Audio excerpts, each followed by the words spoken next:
All right. So we are here at the Tat Chat podcast studio, and I am here with the one and only Durb. So just give us a little bit about who you are, what you do, and we'll just introduce it that way. Yeah, man. My name's Durb Morrison. I am a tattoo artist of 33 years now. I'm originally from Columbus, Ohio. I also live in Las Vegas. So I started tattooing. Pretty much I did my first tattoo when I was 13 years old. So that was actually 36 years ago. Yeah. Holy cow. So then I really started kind of saturating into it professionally and stuff like that about 33 years ago when I turned about 18. Right out of high school, started tattooing professionally in studios in Columbus, Ohio. And this is still when tattooing wasn't like very popular, you know, still had that rugged biker kind of feel to it and stuff. And the industry was a lot different. So I've enjoyed the roller coaster ride of watching tattooing kind of rise, you know. But as far as me, I started tattooing, you know, very young age. I got into studio right out of high school. Went on when I was around 19 years old, started traveling the country and then moved to California, tattooing, you know, with a lot of big names, and then back down to Biloxi, Mississippi, did some military tattooing. And then at the age of 21, I went back to Columbus, Ohio, and opened up my first tattoo studio called Stained Skin. And that right there kind of set the precedent for me. I was putting together young crews, you know, really different artists, like alternative tattoo artists that were doing like, you know, new school and a lot of good traditional stuff. So opened up that studio. You know, I had that. We raised to popularity, a lot of interviews in magazines and stuff like that back then when there were a lot of magazines going on. You know, and years later, I went on to develop the Hell City Tattoo Festival. You know, something which is what, for the people who don't know what it is. Yeah, Hell City Tattoo Fest is it's pretty much a celebration of body modification, body art. You know, it's we have a little bit of everybody there, all kinds of different styles of tattooing. But it's to me, it's one of the better tattoo conventions in the country because the flavor we put into it, the feel we put into it, the caliber of artists, the entertainment, kind of like the all-around, you know, scenario of the show. And it was based off the shows that I'd done since I had been 18. So you kind of just found like the goods and the bads of every show that you liked and kind of switched it up? Yeah. My first convention I actually did when I was 18. It was the Easy Rider show. You know, oh my those were awesome. Oh my gosh. Yeah, so that just kind of like opened my eyes to tattooing. That kind of opened my eyes to the community of tattooing too, and I started meeting other artists that way. You know, started traveling, meeting the people in the magazines. You know, it was kind of like my first really like exposure to the tattoo industry back then. You were tattooing before I was alive. Yeah. Yep. Definitely. I was not alive. That is crazy. Yep. That is crazy. And you'll probably be tattooing when I'm dead.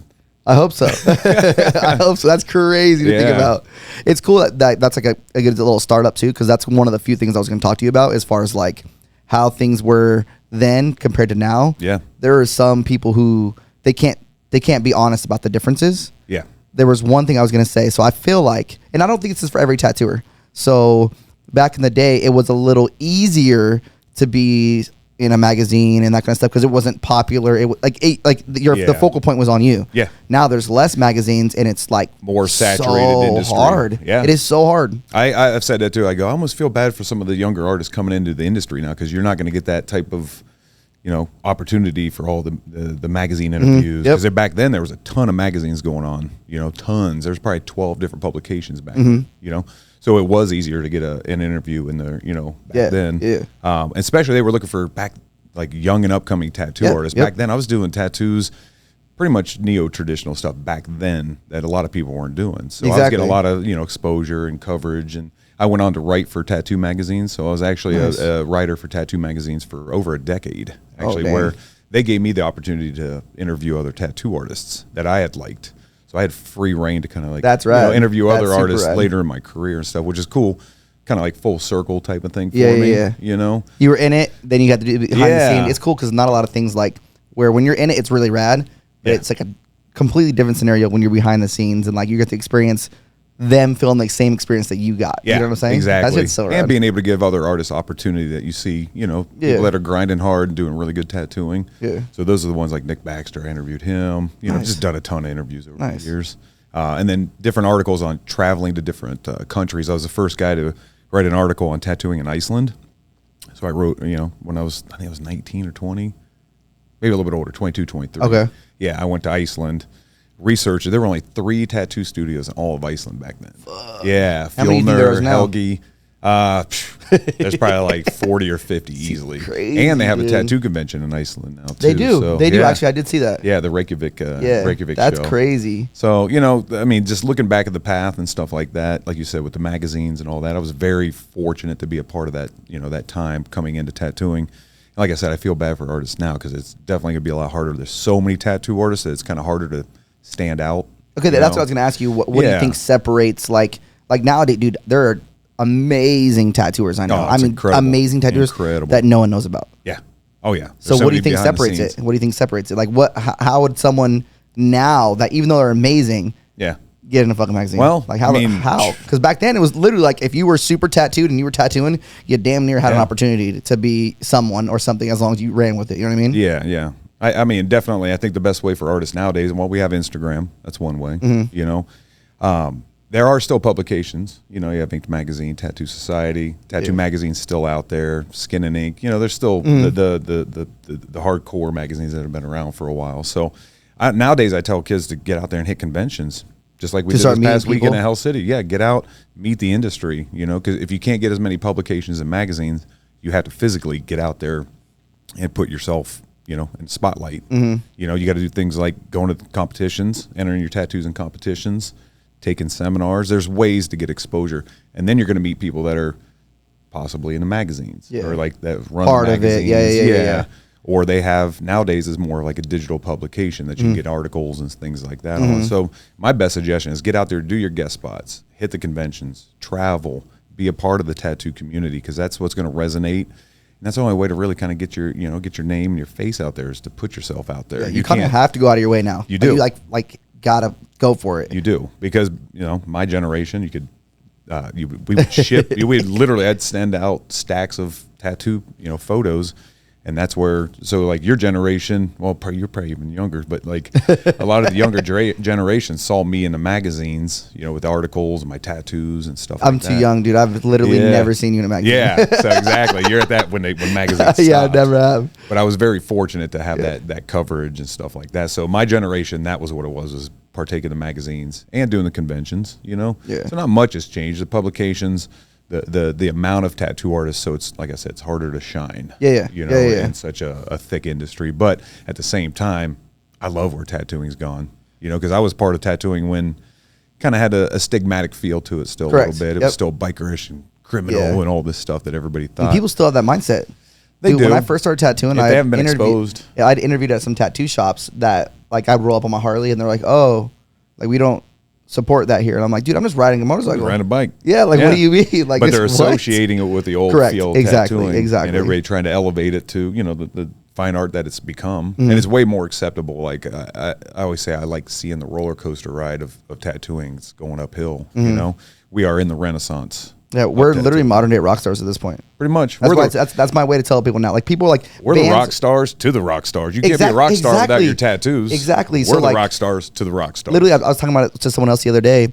Concerts and stuff are still a thing. People do that. But like conventions and like meeting you know, tattooers you had seen before or known, like we're literally modern rock stars. Yeah. That's just exactly the spiel I would give people. Yeah. And in the conventions, like when we put on the Hell City Tattoo Fest, it's like putting on a 3-day rock show. Yeah. You know, we got all this entertainment, just people coming in and stuff. So it really feels like you put on, you know, like a rock show for 3 days straight. And then with like how tattooing itself has evolved and changed and stuff, I think that also makes it harder for newer tattooers to like be known, because everyone, dude. Yeah, like, man. I think I've talked about on pretty much every podcast I've recorded how people are growing and how good they are so fast now is not fair. It's not. I'm young. Tattooing is insane right now. You've been tattooing a long time. Yep. I've been tattooing a lot less, and I still feel that for the newer tattooers. Like, it's crazy. It's gens and gens later. The evolution of the art of tattooing. Like, you have kids coming right out of art school nowadays tattooing. So things that I thought weren't able to be done back in my generation are being done on skin. Yeah.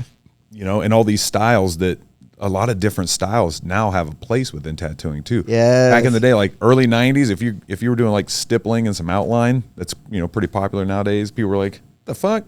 You know, what's going on with that? People weren't doing like geometric, organic. So all these new styles have developed since I've been into tattooing. You know, when I started tattooing, it was more like traditional. Yeah. That's it. Portraits came along. But yeah, when I started out, it was pretty much a traditional foundation, and that's what I still have. You know, it was like American traditional, Japanese traditional. So things like that. seeing the evolution. Like nowadays, I'm like, man, these kids are just crushing it. They're coming out of art school and they're just crushing it on the skin. A lot of things have been figured out with tattooing nowadays too. So the mysteries of tattooing that you had to go to the studios to hang over shoulders and learn from artists. Yep.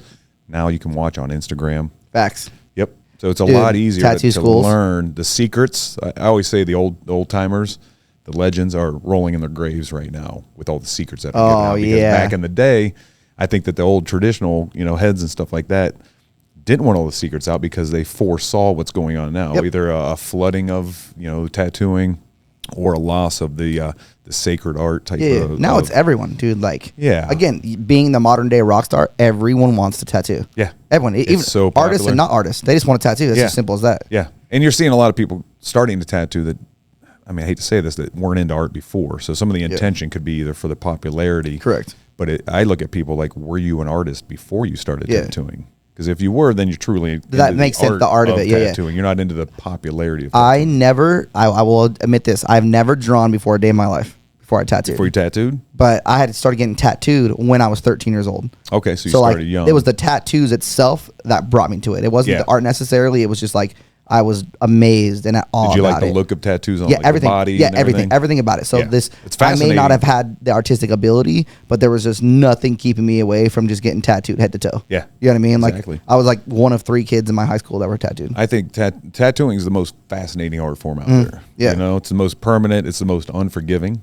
Facts. Things like that. Once it's done, it's done. But it's also it's mesmerizing, man. When I was younger, seeing tattooed people, I was just like, holy shit, that looks awesome. And I was a skateboarder, so I was listening to punk music, skateboarding. All the skateboarders back then were all tattooed up too. So it just kind of naturally influenced me. I was already an artist from like a young kid. I had paintings when I was like 6, 7 years old, things like that. Yeah. So I was already an artist, and then became this rebellious kid. And what better art form to piss off your parents? And it was like this rebellious art form that kind of went along with like skateboarding and punk music and kind of the lifestyle that I started to get into and to live, from about like 13 years old. Damn. We found my mom's sewing needle kit, some bread, some Indie ink, went to the local art store, got some Indie ink, and just started doing like little straight edge X's on our ankles because we were all like drug free growing up. And so it just started out with hand poking my friends. And then my friend, Mike Johnston, actually, this is a funny story. Mike Johnston was a skateboarder kid down in Coshocton, Ohio, where I would skateboard around.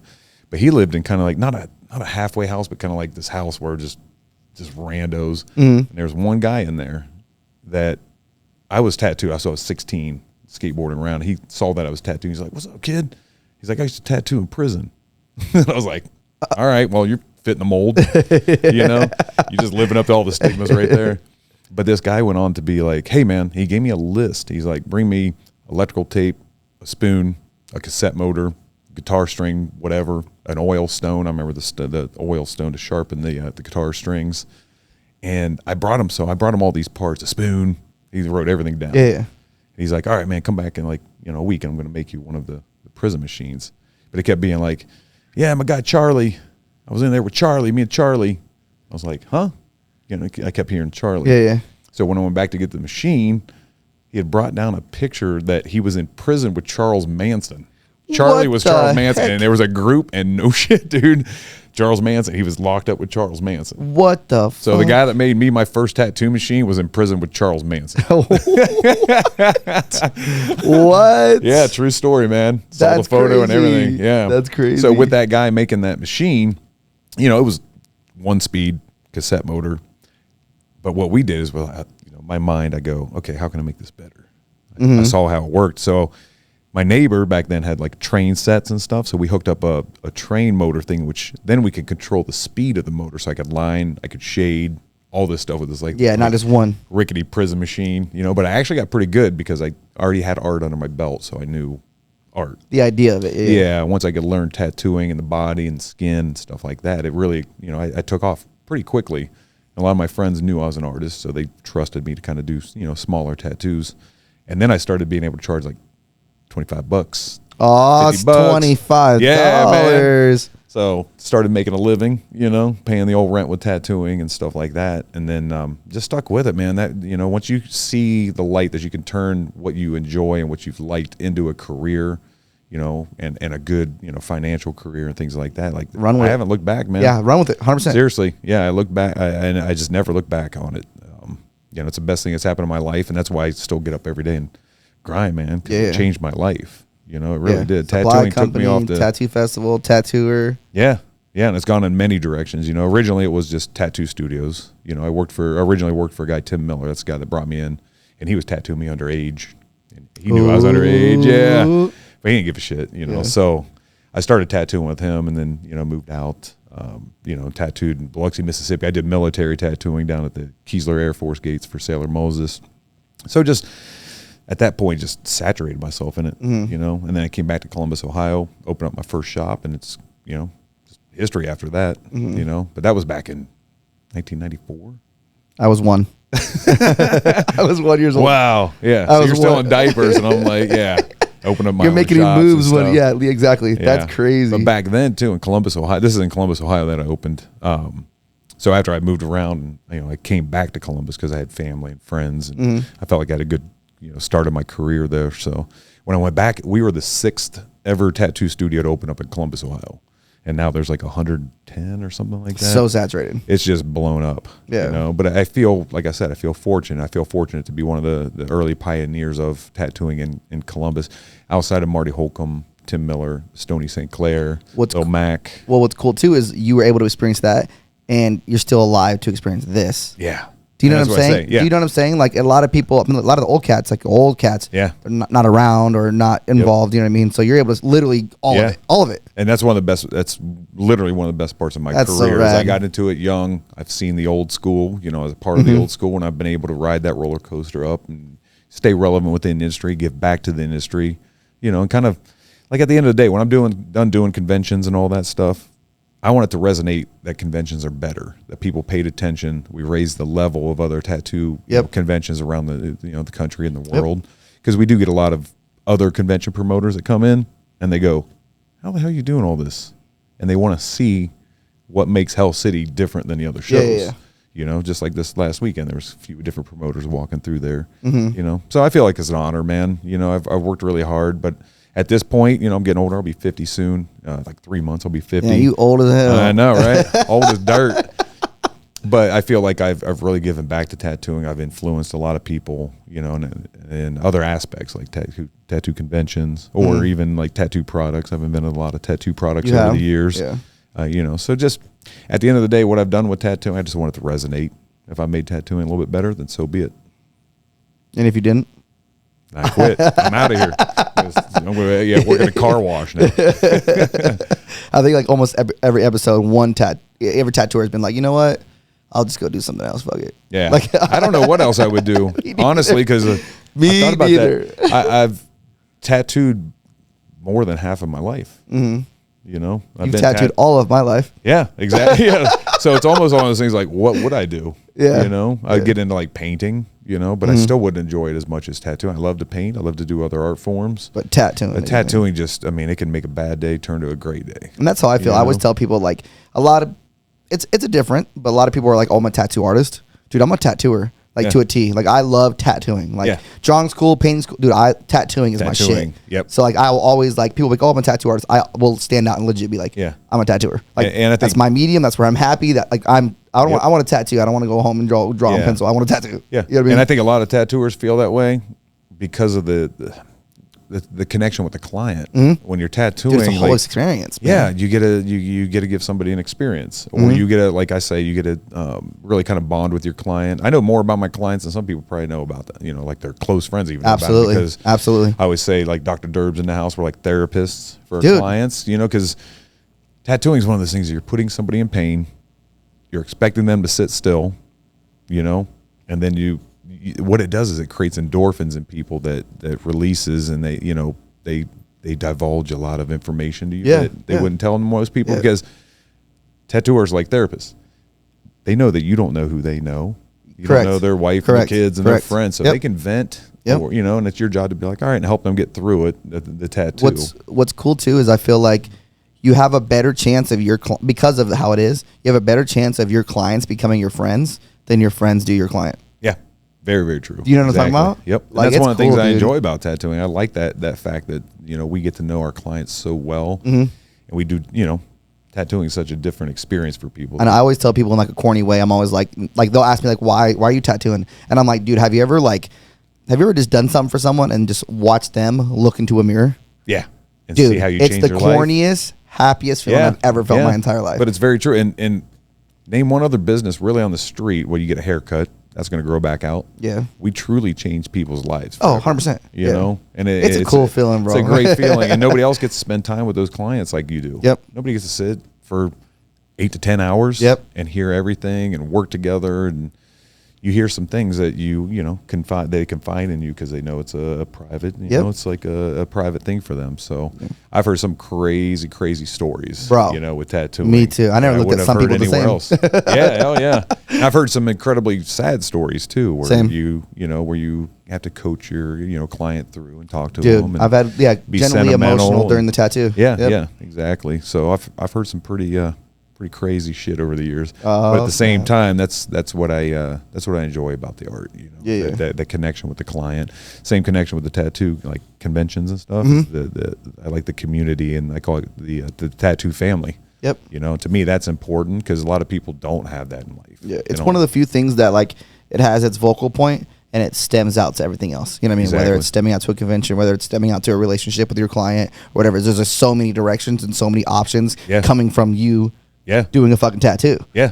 Oh yeah. Like that's so rad. And that's one of my favorite parts of tattooing, literally, and the conventions is just the people. People behind it. Yeah. You know, it's the art, but it's also the people that are getting the art. Yeah, they're all on their own path, man. We somehow met. Yeah. Somehow crossed paths at one point, whether it's them getting tattooed or us doing it. Exactly. Dude, it's cool. And you never forget those clients. Well, I can forget names and faces, but once you show me the tattoo I did on you, because that's what I'm staring at, then I'm like, I remember you, and I almost remember the whole conversation, everything. Yep. You know? And to me, that's one of the best parts of tattooing. Yeah, I'll have like a message on Instagram or something, or they'll come into the shop, try to book a tattoo, and they're like, oh, you remember me? And I'm like, no. And then they're like, yeah, you did this. And I'm like, dude, you're the dude with the wife with the one leg with the broken toe and your dog flew. Yeah. You know what I mean? Like, I remember you. Goddamn. No, but it's true. And that's exactly one of the cool parts of tattooing. Yeah. You know, is that connection. Hell yeah. Oh, you started a podcast. Awesome. Like, where do you do it at? Like your house? And I'm like, yeah, bitch, you must not know me, motherfucker. Yeah, exactly. You think the Tat Chat podcast gonna be out of a house, motherfuckers? This shit's in a nice fucking studio on a comfy ass couch. Fucking good. I'm glad. Hey, I'm glad that you like it though. It's cool. Yeah. Yeah. I don't know. Hopefully it becomes the thing. You know what I mean? Yeah. And I have done the podcast. A lot of podcasts too. I just do like during the pandemic. I was on so many fucking podcasts that were just on like Zoom, you know, stuff like that. And you kind of don't get that same feel as this type of an interview or a like sit down like this, you know. So the pandemic though, we couldn't get together like this for like any kind of podcast. So I definitely plan on like if we were talking and we were talking about, you know, your lady, I can call her right now. Yeah. Oh, you can pull her up on the show, and she could be right on audio. Oh, damn. Do you see what I'm saying? Like, I definitely plan on doing stuff like that if something comes brought up or we can't do that kind of thing. But I prefer this. This is the time, the day and age to do podcasts is right now because all the technology, you know, and you get all the platforms because you're on all the platforms as well. Yeah, all of them. So. Yeah, if you're listening or watching this, I'm on everything. That's right. YouTube, Instagram, Facebook, Spotify, Apple, Amazon, you name it. Just type in Tat Chat. I'll be there. That's right. Tat Chat on all platforms. Check it out. Yeah, it'd be tight. But all right. So moving on. We talked a little bit about tattooing. Yep. But I always, every single episode, I give the guest, I put them on the spot. Oh, shit. Okay? Oh, shit. I want you to ask me any question you want. You want me to ask you a question? I want you to ask me a question. Anything. For instance, as a reference, I've had someone be like, why do people hate you? Wow. Why the purple hair? That's called success, homie. You know what I mean? I've had a little bit of everything. You can ask me whatever you want to answer and I'll answer because I'm just not scared. So genuinely, anything. Why did you get into tattooing? Why did I get into tattooing? Yeah. Did you get into it because of popularity, art? Dude, I kind of like the I was lifestyle. Just at all. The lifestyle's attractive. Honestly, the lifestyle, that kind of stuff, I never really knew, to be honest with you. Yeah. Dude, I was at awe about it. Yeah. Like I always walked around so I was in MMA. That's my whole life. I thought that's all I was gonna do. Yeah. I was like, I'm gonna be the UFC baby. That's all I wanted to do. That's it. Nothing else. I never wanted anything else. But every single time I saw someone with a bunch of tattoos, I'm like, dude, that's the baddest motherfucker I've ever seen. It does. It gives you a different feel. It definitely I was like, dude, that's the. I want to do that. I want to be that guy. Yeah. That guy's got confidence. That Yeah. guy's a G. You know what I mean? So Yep. like I looked at that. But honestly, the straight up scenario about how I came into tattooing, Oh, I had an MMA fight in New York. okay. Our sponsor got a bunch of us there. We all fought. Coincidentally, I wish I knew the name of it. I want to say it was like Worldwide or something. Where we were staying, right across the street, was a tattoo supply warehouse, like the actual location. Yeah. Coincidentally. And you weren't into tattooing at all at this point? Absolutely. I had tattoos. That was it. Okay. Well, a bunch of us dumb fighters were like, yo, let's go over there and buy some shit. And so we bought a bunch of Bought some stuff supplies? and tattooed each other in our hotels. Damn. Like, you didn't use a cassette motor and a guitar string? No, like we bought like it was definitely one of those like Chinese tattoo supply companies though. Like we bought like the cheapest shit that they had, and just did it right. But you don't know the difference back then. No, yeah, I was like, oh yeah, we got the coolest shit ever. Yeah. So we legit just raw tattoo, like watched a couple videos and like tattooed each other in the hotel, all of us, like each other. Did you like the feeling of tattooing? Dude, it was rad. And what was cool is no one wanted the supplies. Really? None of them. They were all like, you want it? No. You want it? No. I'm like, I'll take it. Yeah, I'll take it. It was cool. Yeah. So it sat in a box, dude, for a long time. And then coincidentally, I was at a buddy's house and he had done the same thing. He had bought one and like used it and was over it. And he's like, you want it? I'm like, fuck, dude, there's people that are giving me shit. Yeah. So then I met a homie in jiu-jitsu actually, who was like, man, I want to get tattooed. I'm broke as shit. And I was like, yo, I got a bunch of stuff. Let's do it. Dude, if you can find people early on that trust you to tattoo, like I had a bunch of punk rock friends that trusted me to tattoo them. If you can find people that trust you to tattoo at the beginning of your career, friends that have confidence in you, that's a huge thing, man, because that allows you to really like not be super nervous and just really kind of get into it. Dude, I had friends that legit were like daily. Yeah. But listen, this is what got crazy though. So I had a sponsor at the time that that was my goal. I was gonna be someone. So my mindset was always the same as I am now. So you came into tattooing too when sponsorships were big. Yes. Okay. So I was sponsored. Yeah. See, I was sponsored in MMA, and my sponsors were damn near paying for my living, and like a bunch of us naturally. So I was crossed like, over with tattooing. So I was, it was just kind of easy at that point. So I was like, rad. But what happened was I was tattooing so much now. So I was tattooing at my house so much that I wasn't going to the gym. Oh, so it was overshadowing. So I lost my sponsorship. Oh, okay. So they were like, dude, you're not at the gym. They would pretty much be like, oh, you're gonna go to this gym and train here for the week. Blah blah blah. Go here. They'd pay for it. Yeah. And I would not go. You just got into tattooing. Bro, I just really like doing it, bro. And I was tired. Tattooing so much fucking fun. Yeah. And so pretty much what ended up happening is I ended up, pretty much being like, dude, like I was living in Philadelphia at the time, and I pretty much was like, dude, I gotta go. Like I'm broke as fuck. Like I don't do it. So I went back home to like where I'm from in Washington. Start tattooing. I started tattooing at my house. I started making money. Off of tattooing. Yeah, right off the bat. So I was $40, bro. I'll be real with you, $40. That's how it starts. My buddy, and I give him props right now. His name is Billy. He lived with his parents. He let me move into their spare room, and I tattooed out of my spare room on a futon. That sounds like how I started. $40 tattoos. Raw dog, do it. $40 tattoos, baby, all day. So that was happening, yada, yada, yada. I was tattooing all the time. Tried to get an apprenticeship. I pretty much walked into shops and was like, yo, I suck, but I really want to tattoo. No one would hire me. Yeah. No one. Apprenticeships are hard, man. No one I don't know would how hard they are nowadays, but back then, man, like nobody wanted to get out of apprenticeships. No one wanted to teach me, dude. Nope. I found one shop and the owner was never there. That's that sacred art form I was talking about with the Godfathers rolling in their graves. Dude, none of them. None of them. So I ended up getting hired at a shop finally, and I was a full-time tattooer without him there. He never showed up. Really? I was the only artist in the shop. So tattooing eventually overshadowed your fighting career. I stopped training completely. And here's the thing. Fighting is for the young guy. It has a shelf life. It does. Tattooing, you can tattoo shit till you're 70, 80 years old, even beyond that. So tattooing is something that once you focus on it and you let tattooing give you something, it'll give you something back your entire life. Yep.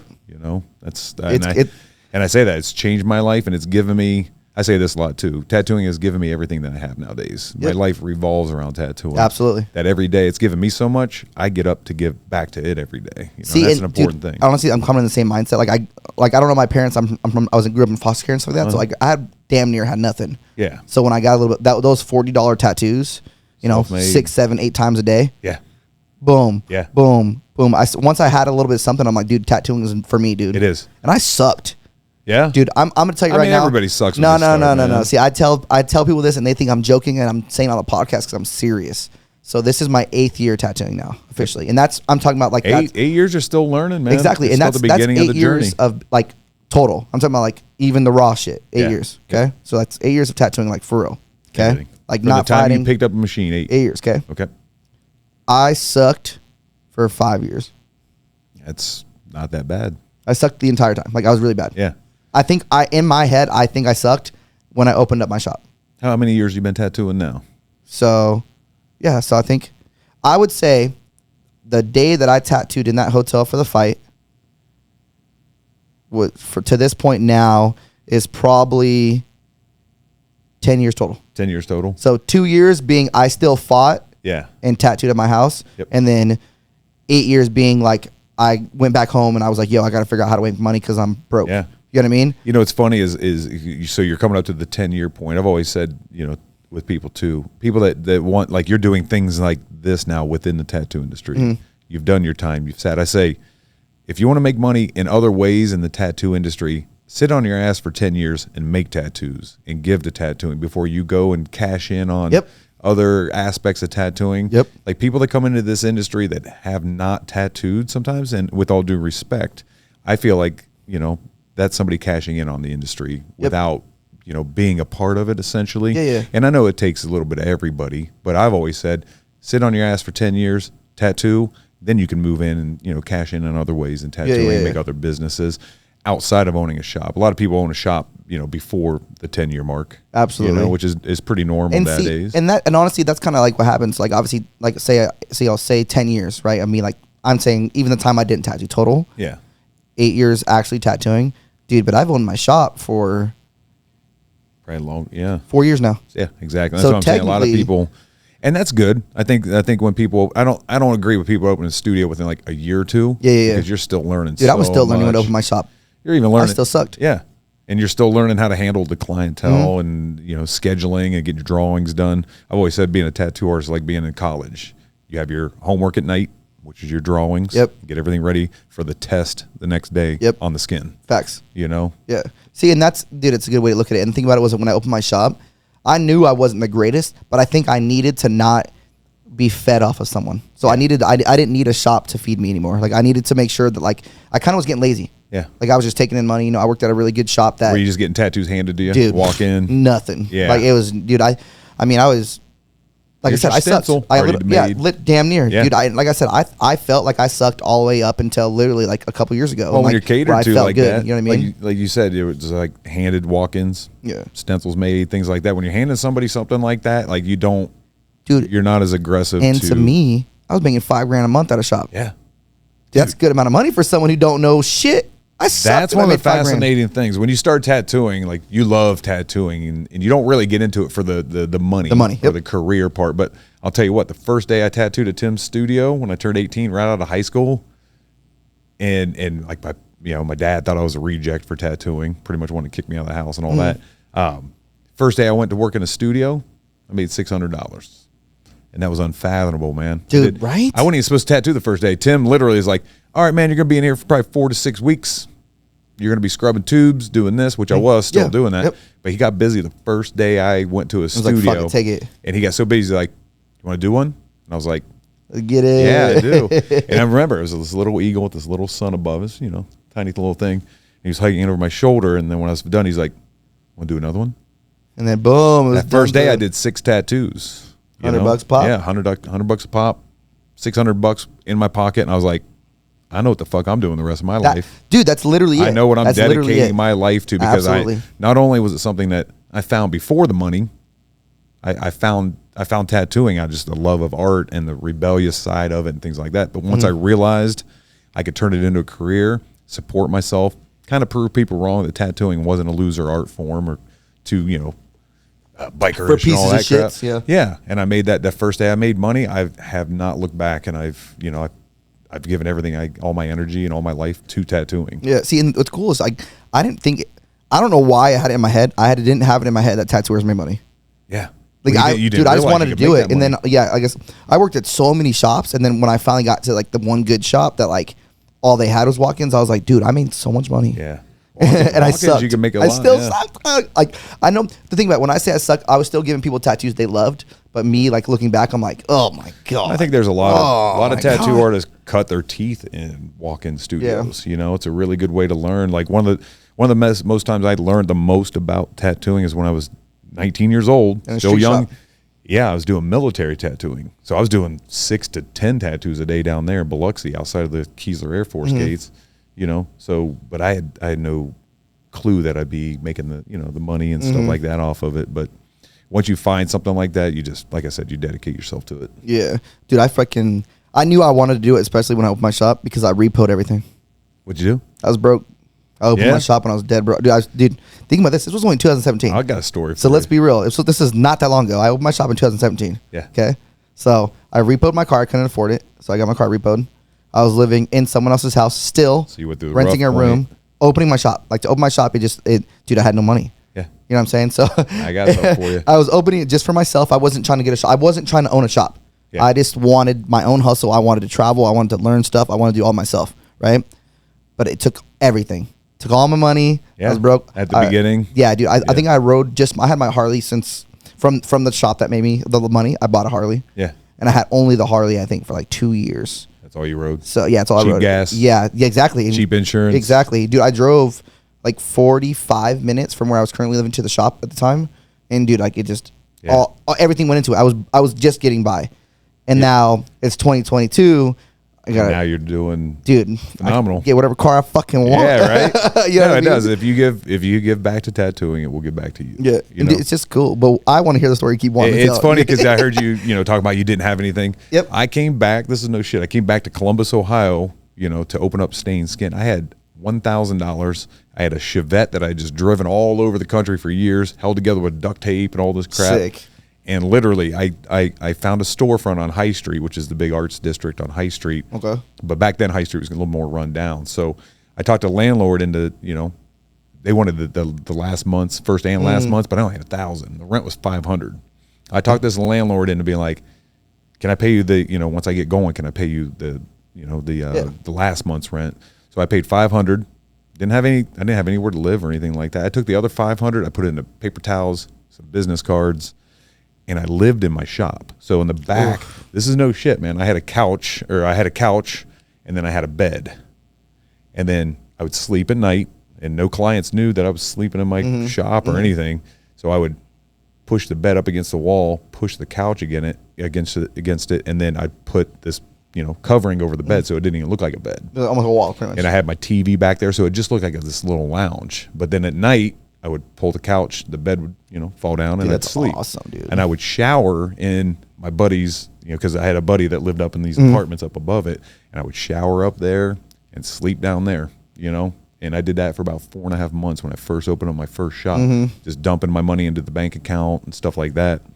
So I went through it too, man. Yeah. I went through that like I had $1,000 at one point. To me that nowadays that's unfathomable, but back then it was 500 down, and then literally I would just stay in that shop. Anybody walked in, I'd be like, "Hey, how you doing? What are you thinking about?" And I would sit and custom draw people's tattoos. Even back then, mid '90s, and not a lot of people were doing it. Custom or a lot of freehand. What's cool like is that. you know how many people that are probably going to listen to this and they never knew that about you. No, exactly. There's so much, but it's those moments that you push through that get you to the next level. Okay, so that being said, though, besides simply saying just go for it, because that's typical for someone right now, say an apprentice right now, say someone 3 years in for tattooing right now, say someone who hasn't even started but they want to, what should they know, what should they do and don't do?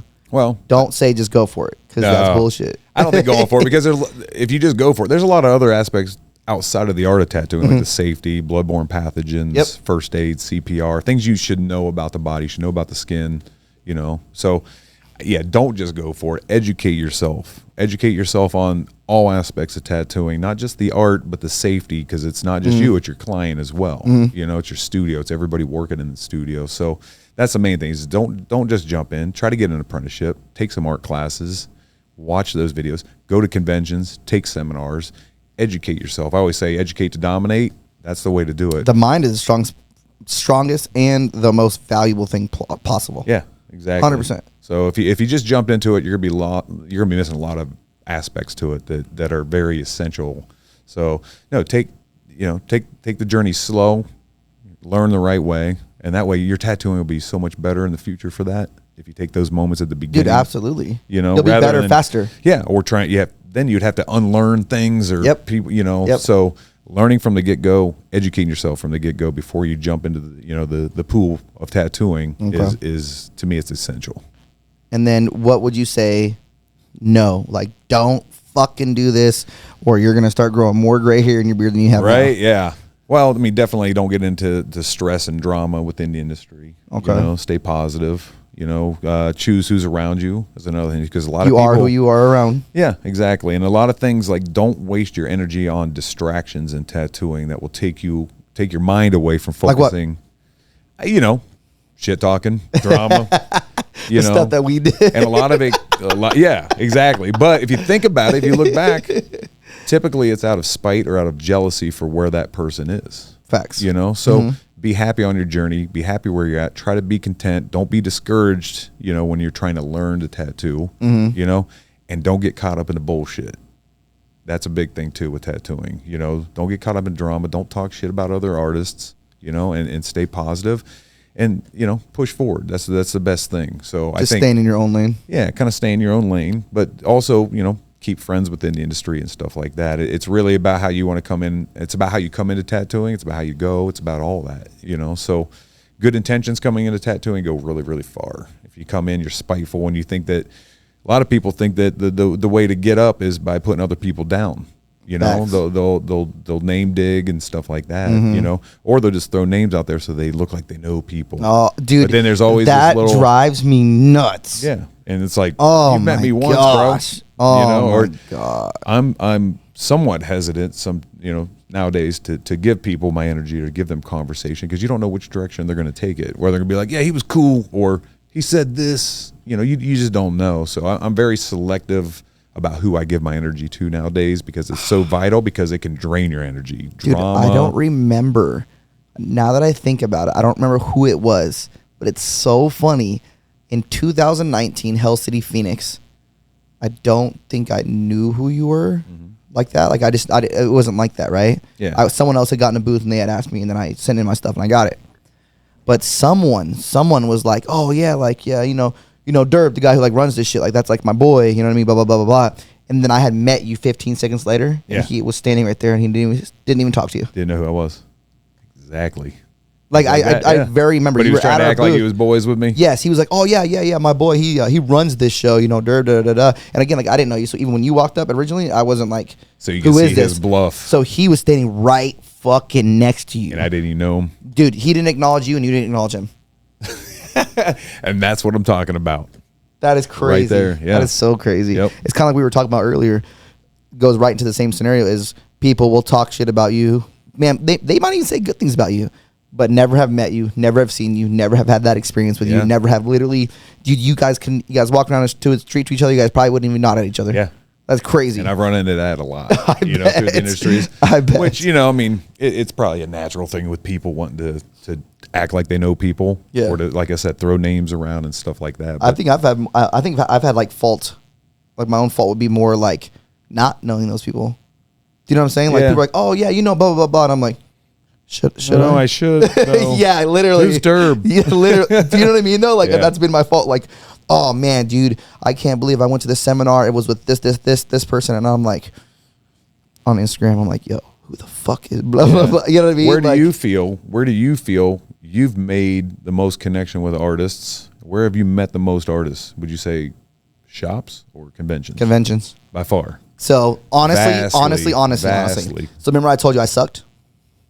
I think the only thing that separated me from sucking for longer is going to conventions. Yeah. And I'm not saying because I was making money and da-da-da. I was able to meet so many tattooers that it grew into other experiences. Yeah. For instance, I was able to meet a tattooer and go to their shop to do a guest spot, what caused me to learn from those artists at that shop. Yeah. You know what I'm saying? So that meeting people at the conventions allowed me to grow. Yeah. Allowed me to do those things. Dude, I mean, think about this. How would I have met you? Exactly. Do you see what I'm saying? I That's how it is. Dude, that's the importance of tattoo conventions. Half of the artists that I like now, that I would consider now as a friend or close, I've met about a convention and nowhere else. Yeah. Not Instagram, not in any, literally at a convention. At a convention, exactly. Because there's an aspect there that you can't get anywhere else. No. At a tattoo convention. Shaking the hands. Absolutely. Talking to the faces. Entering contests, and you meet the person that meets you, or you beat them. It creates another connection. You know what I mean? I always say going to tattoo conventions is also one of the best ways to better your tattooing. Because Absolutely. tattooing is a very visual art form. Yep. And it's a very, like, you watch the artist, how they dip, how they wipe, how they're applying the ink, all that. It's such a visual business that going to conventions and watching 200 plus artists work for 3 days, or being able to step next to them to watch those styles. Yep. You learn so much. Dude. I think going to conventions, you up your game so much. And also, like, we had you up there judging this weekend. I was. I think that, me being up there and I've judged tattoo conventions for years and years. And I think even judging tattoo, competitions betters you artistically, because now I can get this close, to a tattoo and see all these different techniques and different styles, color combinations, compositions, all this stuff. So and for there's people many who aspects to conventions that will make you a better artist. Yeah, and for people who want to enter contests and stuff like that. Honestly, even being a judge, I've judged at other shows as well. It's my first time actually judging for Hell City. But you start seeing which tattoos and what type of tattoos and what kind of concepts are getting on those top notches. Yeah. Do you know what I'm saying? Yeah. So that alone makes you think, all right, bet. Yeah. I can fucking do that. Yeah, Like I can exactly. try something like that. I should do something like that. You know what I mean? So Yeah. you're literally growing in so many ways going to convention. Yeah, and there's, like we were talking, like, there's so many different ways to learn tattooing, but actually to learn tattooing, the best way is, like, be present. Yep. You I was talking to someone else the other day, and what I was telling him is I don't understand how dude, I don't give a fuck. I would literally argue with the tattooer every day of the week. I would say 90% of tattooers, 90%, which is such a high number, are okay with going to the shop, doing a tattoo, going home, going to the shop, doing a tattoo, and going home. That shit'll burn you out. Dude, oh my God. Dude. You have to have variety. Dude, it's crazy because I feel like I don't want to say people are either they're comfortable. They're very they're comfortable. I'm not saying you have to go try to be a millionaire tattooing. You know what I mean? But they're just so content with, like, the bare minimum. Yeah. I just think one of the aspects of being a tattooer is you can go do conventions. So if you're not doing, even if you haven't done one convention, like, that's an aspect that's readily available for you to take part as a tattooer. To me, it makes it seem like you thought you already made it. Yeah. Like, I don't need conventions. Yeah, you're the best already. I don't need to know the industry and the community and the collectors. And there's a lot of aspects to getting out there. But if you're just going to the studio and you're comfortable, that's fine. But the real growth comes from putting yourself out there, getting out and hitting the shows or doing guest spots, jump in your car, travel across the country, stop at different shops, meet people. There's so many different ways. You're nicer than I am. Unless you have been tattooing for such a long period of time that traveling and stuff like that just isn't, like, for you. Yeah. I think that if you're young, you're newer, you're still learning stuff, and you don't do those things, I think you're a pussy. Yeah. And you're honestly just missing such a huge that's what I'm saying. opportunity. I just think it's stupid. I think it's stupid. Yeah. I think that I'm a cocky motherfucker. Like, I'm very confident, right? Yeah. But never, ever do I feel like I've learned enough. Yeah. These fools, to me, so it's an insult to me. It's an insult to someone who's already confident, who's already cocky, that you think you made it, and you don't need that shit. The day you think you've conquered tattooing and you know everything, throw in the towel. Throw in the towel, bro. There's people who if you're done learning, like, and you're done with it, like, throw in the towel. There's people who have been tattooing for so long, and all they do is go to work and do that, and their tattoos even show because they're not getting better. So they're tattooing just like they did. Dude, imagine if you tattoo exactly today the way you tattooed 33 years ago. Hell no. That's how people are. Yeah. There's people tattooing 12 years. They tattoo like they did 12 years ago. There's people tattooed 20 years. Dude, that is literally. Some people are just content, like you said, going in, doing the routine, making your line drawing, and doing it. But there's so much more to tattooing than just sitting in your studio day in, day out, same stool, same conversation. Get out, learn some new things, learn new techniques, meet new people. There's so much more to tattooing than just sitting in your studio. Dude, if you love it, you'll not just go to your studio. Yeah. Exactly. Like, if you really love tattooing, you really love the art, you love everything about it, dude, get off your ass. Yep. Leave your shop. Go to another shop, dude. Go to another shop. Get out of your comfort zone. Yeah, do something, because, man, you never are the best. Yeah. Perfection is not a thing. I listened to something the other day, and it legit was like, practice makes perfect, right? Everyone was like, yeah, practice makes perfect. No, it doesn't. Practice makes better. That's it. Yeah.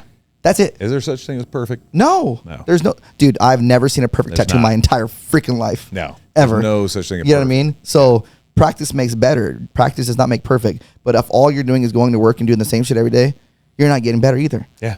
You're the same stagnant motherfucker you were 20 years ago. Yeah. Like, that shit drives me freaking nuts. No, and there's so many, like I said, aspects to getting out there. Education. Yep. seminars, all that stuff. Mm-hmm. Pool parties, like the Pool Hell City Tattoo parties. Fest. That was probably fun. Yeah, that was a blast, man. Yeah. And it'll go right into your audio like that. All right. Serious. This shit's serious, Yeah. everybody. This is a podcast. Okay. We're on a podcast? I thought we were on a couch. This is Casting Couch, actually. Oh I shit. borrowed their couch. Fucking, did you maticide this motherfucker? No. No. It kind of Sweet. It kind of gets I rid like of an element of danger. It gets you know? rid of it. You know what I mean? And that's like it's part of it. Yeah. As tattooers, you're exposed to so much. Anyways, you can't catch anything off this couch. If you're listening and not watching, I'm rubbing the couch as we talk. What's this lube doing on there? What the hell? Told you I don't clean it. All right. Where do you think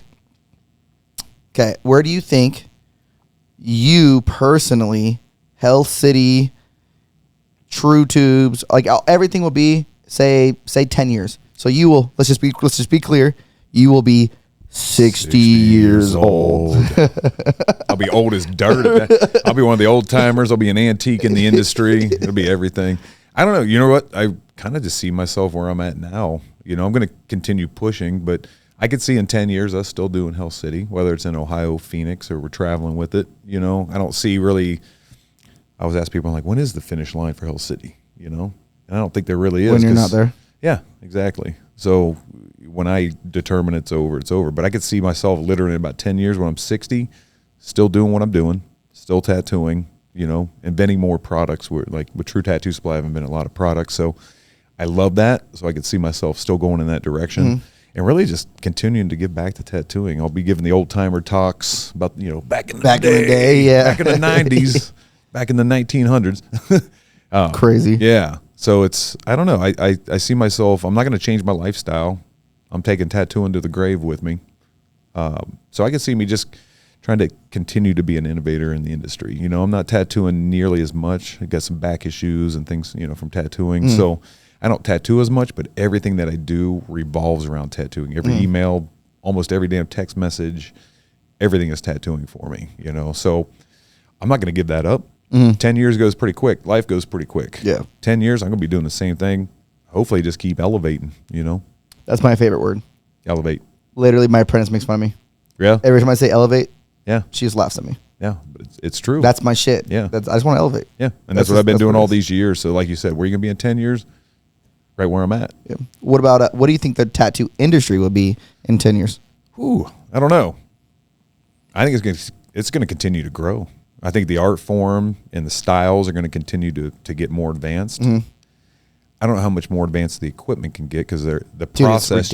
Now it's on repeat though. It is. Everyone's doing damn near the same shit now. Yeah. So you can't really change the application of a tattoo. You know, therefore, I don't think a lot of the equipment, unless there's some other kind of like rotary, you know, delivery type of a machine, that may be something that we're not seeing, like the Fall Harbor motors or the big things in all the pens and stuff like that. And so unless there's some kind of like different technology that comes out to push the needles, you know, I mean, you can't replace the tattoo artist. Everybody's like, what are you going to do in the future when there are machines that make tattoos and you stick your, you can't replace the tattoo artist.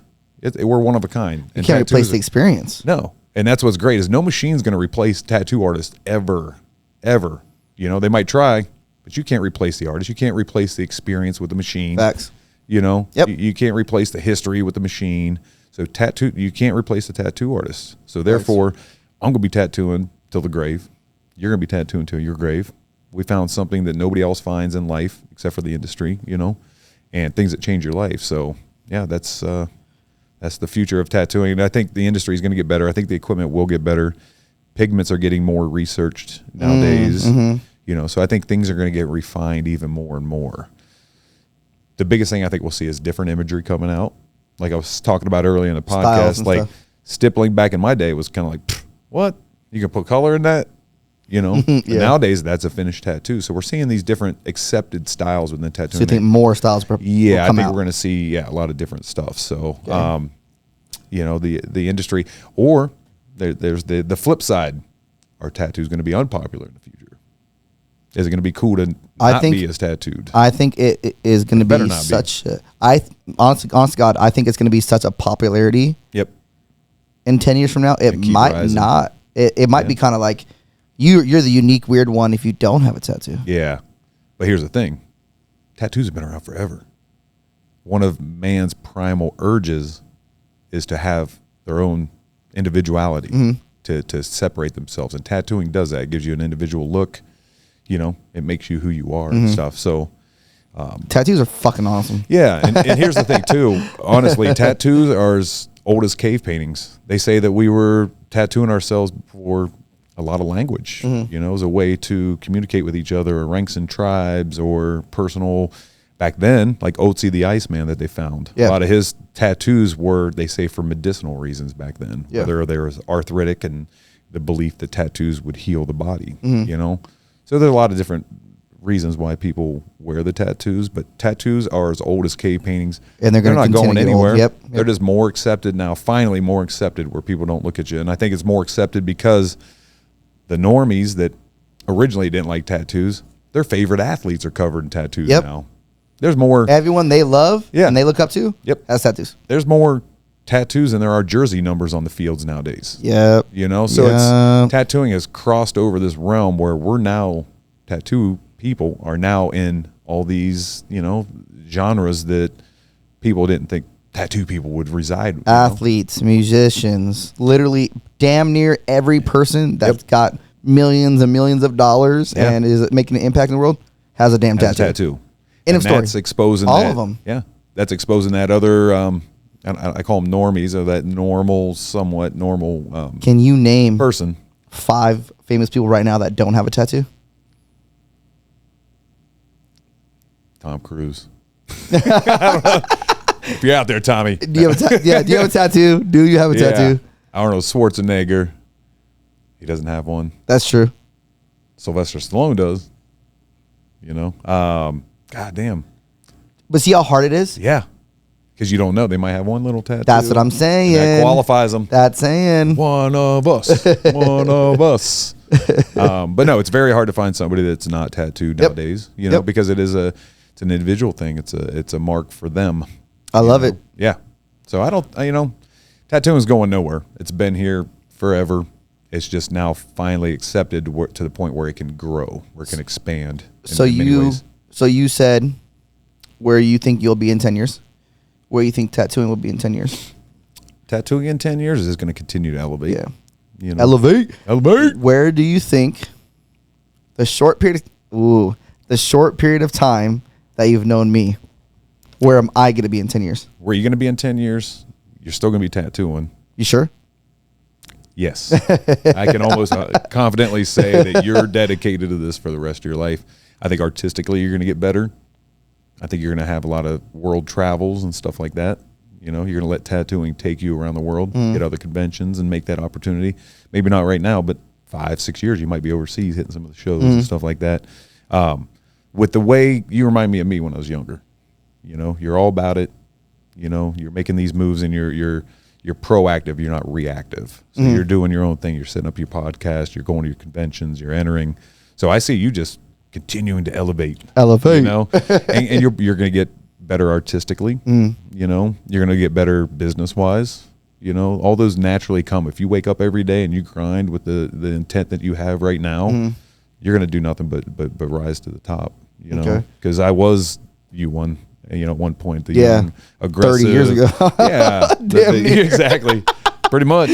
But you're the young, you're aggressive to get what you want out of tattooing and to move forward. So I see you just continue to climb the ladder, definitely. Well, I appreciate that. Yeah. I think tattooing, like you were saying earlier, literally gives you the option to damn near do anything you want. For real. It really does. And so I'm gonna put, as my friend said the other day, I'm gonna put my hand in that black hole without looking. Yep.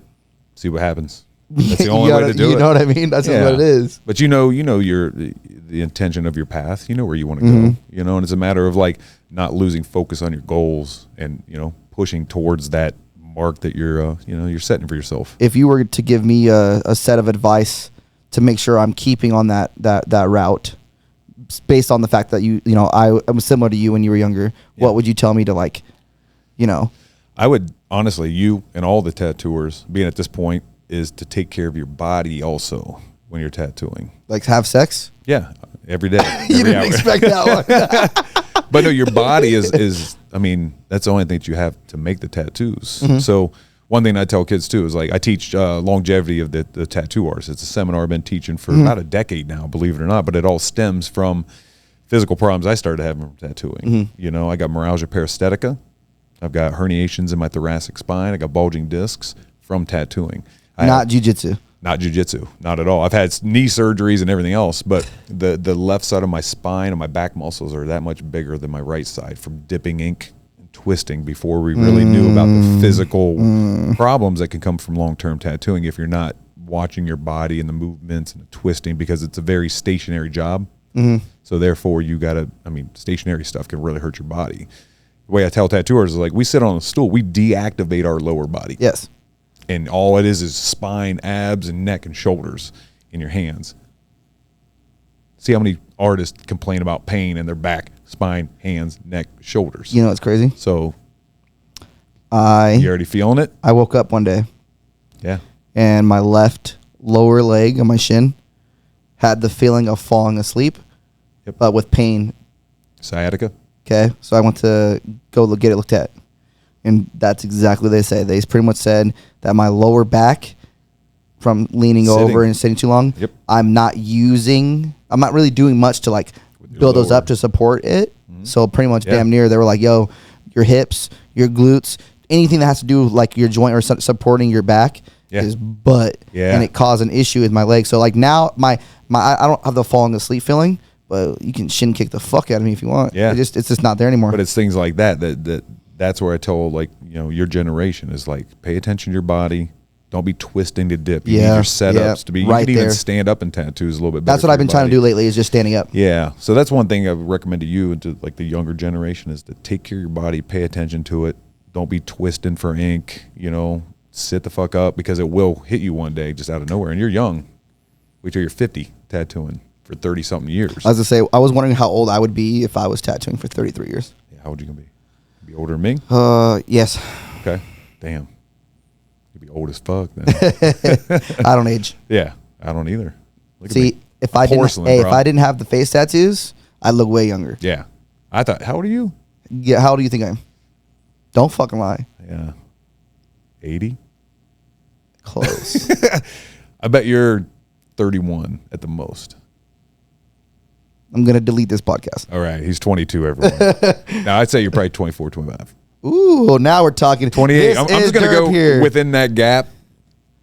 27. Ooh, I guess I'll post this podcast. All right. I am 28. 28. Yep. All right. Yeah. So, yeah, you will be older if you, with your career. Yeah. But you got to take care of your body. I'd say I don't know if I'm gonna last 33 years. How my Well, back already hurts, but yeah. it hurts right now.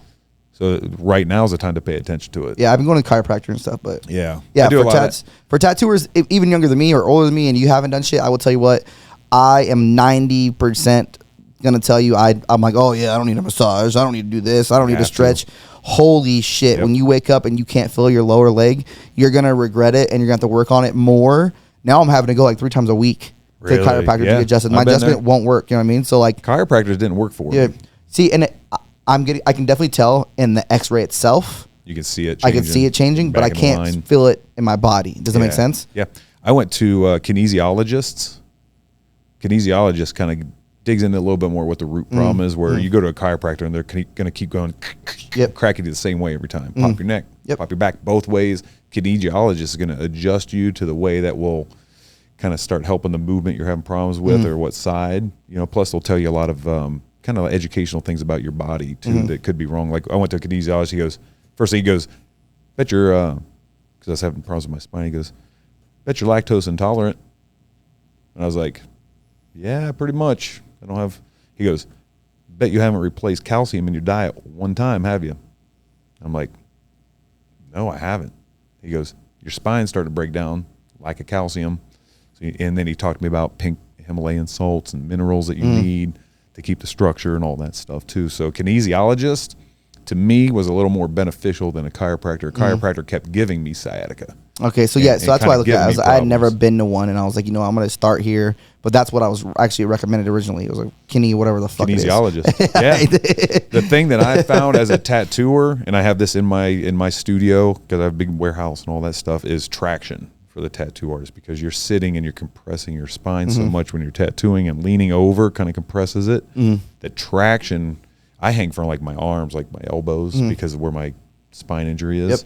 Or you could do the inversion tables and things like that. But traction to decompress that spine is one of the most beneficial things that I've done for my spine since I started having problems and things like that. So I recommend that. And tattooers, I'm not going to tell you I do it, but I think tattooers need to hit the gym a little bit more. Yes. That's Dude, literally, vital. Literally your hips, your back, everything that's not being supported when you're sitting and tattooing needs to be stronger. Yep.